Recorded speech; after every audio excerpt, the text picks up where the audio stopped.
ഉന്നത വിദ്യാഭ്യാസ മേഖലയിലെ നയവ്യതിയാനം സിപിഎം പോളിറ്റ് ബ്യൂറോ നിലപാടും അവഗണിച്ചു. കൂടിയാലോചനകളോ വേണ്ടത്ര ചർച്ചയോ ഇല്ലാതെയാണ് സംസ്ഥാന സർക്കാരിന്റെ തീരുമാനം. വിദേശ സർവകലാശാലകളെ സംബന്ധിച്ച് കഴിഞ്ഞ VS സർക്കാരിന്റെ നിലപാടും രണ്ടാം പിണറായി സർക്കാർ അവഗണിച്ചതായാണ് ആക്ഷേപം. വിദേശ സ്വകാര്യ സർവകലാശാലകളിലെ CPMന്റെ നയവ്യതിയാനം സംബന്ധിച്ച് പാർട്ടിക്കുള്ളിൽ തന്നെ കടുത്ത അതൃപ്തിയുണ്ട്. മുന്നിടതു സർക്കാരുകൾ നിയമസഭയിൽ ഉൾപ്പെടെ സ്വീകരിച്ച നിലപാടുകൾ പിണറായി സർക്കാർ കാറ്റിൽ പറത്തി. വിദേശ സർവകലാശാലകളുടെ കടന്നുവരവ് വിപണി അധിഷ്ഠിത കാഴ്ചപ്പാടാണെന്നും അത് വിദ്യാഭ്യാസത്തെ വിൽപ്പനച്ചരക്കാക്കുമെന്നുമായിരുന്നു VS സർക്കാരിന്റെ കാഴ്ചപ്പാട്.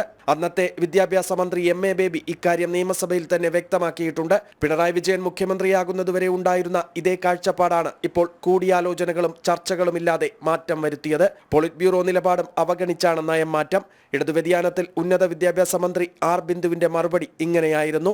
ഇന്നത്തെ ഒരു ആഗോള അന്തരീക്ഷത്തിൽ അത്തരം ആലോചനകൾ നടത്തേണ്ടത് അനിവാര്യമാണ്. വിദേശ സർവകലാശാലകൾ വന്നാൽ വിദേശത്തേക്ക് പോകുന്ന വിദ്യാർത്ഥികളുടെ എണ്ണം കുറയില്ലെന്നായിരുന്നു മുൻപ് വിദേശ സർവകലാശാലകളെ എതിർത്തപ്പോൾ CPM കാരണമായി ചൂണ്ടിക്കാട്ടിയിരുന്നത്.